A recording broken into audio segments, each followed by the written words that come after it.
করতেছি। তো এখন এই প্যাসিভ ইনকামে যদি এত কম দিয়ে থাকে তাহলে তো টোকেনের পরিমাণ সবারই কম আসবে, আবার সবার কাছেও কিন্তু এত কি ছিল না। এখানে যাদের কি বেশি ছিল তাদেরই মূলত টোকেনটা জেনারেট হয়েছে বেশি।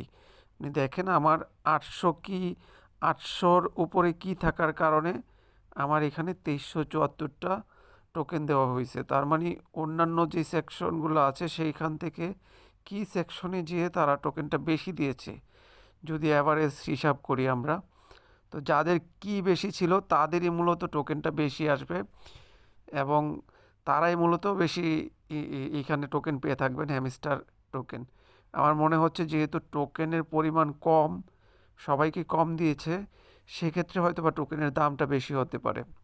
এখন 26 তারিখে বোঝা যাবে আসলে তাদের মার্কেট ক্যাপ কি, সে অনুযায়ী আসলে টোকেনের দামটা হবে।